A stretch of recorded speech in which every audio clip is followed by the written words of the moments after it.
Aujourd'hui, on aborde un sujet profondément humain, la souffrance.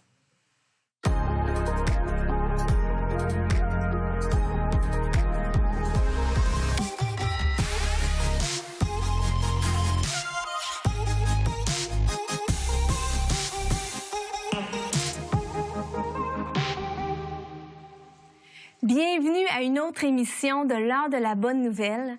Aujourd'hui, on est avec nos collaborateurs Jean-Sébastien Morin et François Fréchette est avec nous également aujourd'hui. Salut, ma belle Valérie. Hello. Bonjour Valérie. Alors, notre thème aujourd'hui, si seulement tu connaissais celui Qui souffre. Je pense que s'il y a quelque chose, s'il y a une expérience qui est universelle à tous les êtres humains, c'est la souffrance. Elle peut être physique, spirituelle, mentale, mais on souffre tous à des degrés différents. Puis, fait que je pense que peu importe qui tu es à la maison, mais tu peux être en lien avec cette idée de pourquoi est-ce qu'on souffre. Puis ce Dieu qui est venu souffrir pour nous, ben, c'est un peu ce qu'on va discuter aujourd'hui. Yes. Et François, comme à l'habitude, pour notre Vox Pop, tu es allé dans les rues et te posé une question, Jean, en lien avec la c'est ça. Écoute, la souffrance, on le sait, c'est un thème universel. Comme tu as dit, tout le monde souffre d'une manière ou d'une autre. Alors, comment accompagner celui ou ceux qui souffrent? Ça, c'est la question que j'ai posée cette semaine. Soutenir moralement, principalement, et essayer d'alléger ses souffrances au maximum avant la mort. Et parce que quand on voit une personne partir, surtout proche, c'est toujours dur.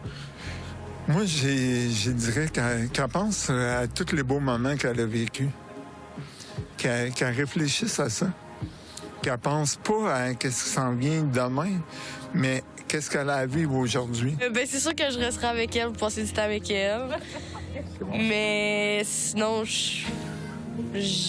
c'est sûr que je serais positif avec. Là. Je dirais que ça va bien aller puis tout. Là.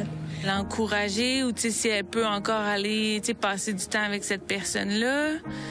Mais qu'est-ce que je peux lui dire? En fait, je peux pas vraiment la... Je trouve ça difficile parce que je connais pas la mort, justement. Je peux pas vraiment la rassurer, mais je pense que j'essaierais plutôt de, l'accompagner, l'écouter, puis essayer de l'accompagner du mieux que je peux. Dans ces cas-là, c'est difficile. Chacun doit le vivre, je pense, d'une manière différente. L'approche, là, avec la souffrance, chacun le vit différemment. Mais je serais tout le temps avec elle. Je pourrais plus, travailler. Je pense que je paierais plus l'appart. Je vivrais dans l'hôpital avec toi.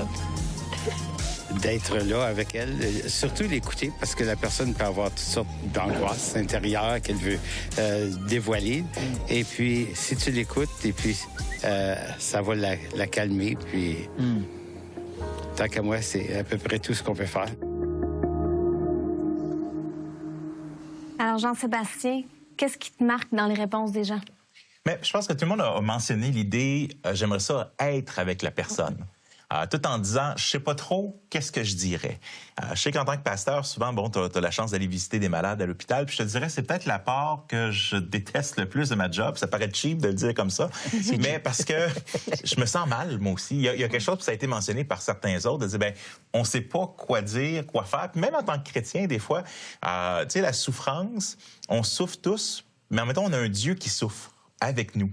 Fait que ce modèle-là d'aller souffrir avec la personne qui souffre, même si on peut pas la comprendre complètement, mais je pense que c'est un peu ce que Dieu a mis dans chacun de nos cœurs. Je pense qu'il y a quelque chose dans nos cœurs qui pointe qu'on veut prendre soin. Oui. Puis je pense que c'est justement Dieu qui a mis ça dans notre cœur, de prendre soin des autres autour de nous. C'est ça. Il y a cette incapacité de soulager qui est dans le vox pop, mais on sait que c'est ça qui est le problème. On ne sait pas quoi dire, justement, parce que on voudrait être capable, souvent comme un parent qui voudrait souffrir à la place de son enfant. Ceux qui ont des enfants, qui ont souffert, qui ont été malades, on voudrait prendre leur place, mais ça, c'est pas possible. Puis il y a quelqu'un qui me disait récemment, il dit, quand tu souffres, là, même si tu as du monde autour de toi, là, tu es quand même toute seule. Dans le sens, oui, tu as du monde, mais fondamentalement, maintenant, je sais pas si tu es mourant, puis tu sais, dans quelques jours, quelques heures, tu vas être mort. Mais dans le moment, là, c'est toi qui vis ça, là. Même ta femme ou tes parents, ou c'est la souffrance, c'est quelque chose de franchement c'est dur de souffrir, puis on se demande pourquoi la souffrance. Mais je veux dire, il y a des réponses. La Bible est remplie de réponses.